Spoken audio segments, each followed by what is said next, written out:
there is a difference between temporary residents and permanent residents.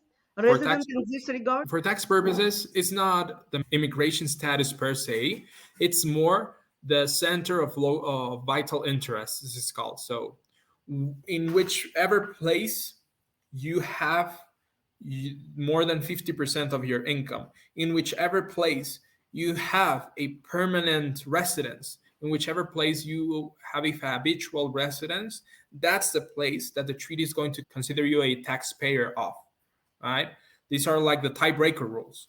So it's not specifically being a temporary or permanent resident, because these types of Mexican immigration residencies allow you to come in and out of the country freely, right? So it's up to you whether you apply into a different taxpayer, tax resident tiebreaker rules. It's up to you whether you are living in Canada or the USA or in Mexico most of the time, where you have most of your income coming from, and it's not based just on immigration status alone.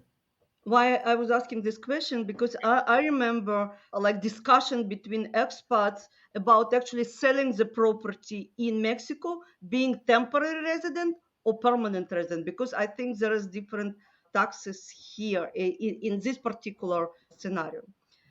Not particularly. It is a difference whether you are a tax resident or not, right?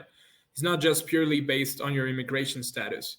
Mexican law differs in terms of taxes based on your residence, right? If you're a tax resident here or not. Last year, I think, if I'm correct, Mexican government kind of demand, or would say, all permanent residents and temporary residents to get taxation numbers, RFS number. Yes. Yeah. So the permanent residents, or all the residents of Mexico, even the temporary ones, have a CURP, which is CURP, CURP, which is the citizen identification number, similar to social security number, right? But with the temporary residents, this number is temporal, right?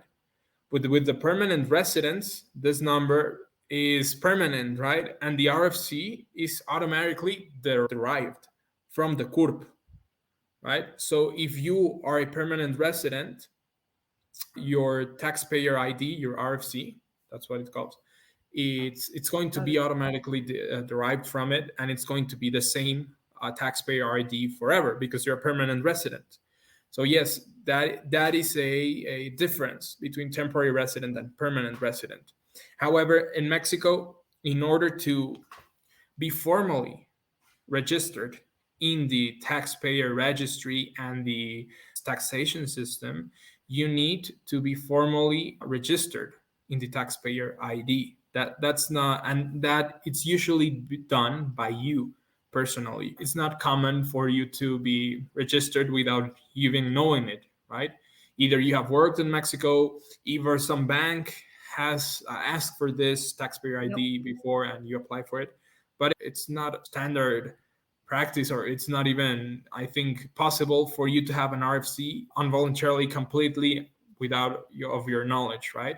No, but you need to have it, because now banks are asking for it.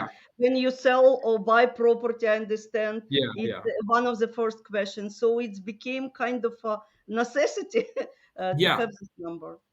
Yes, you will eventually get it if you plan to engage in economic activities here.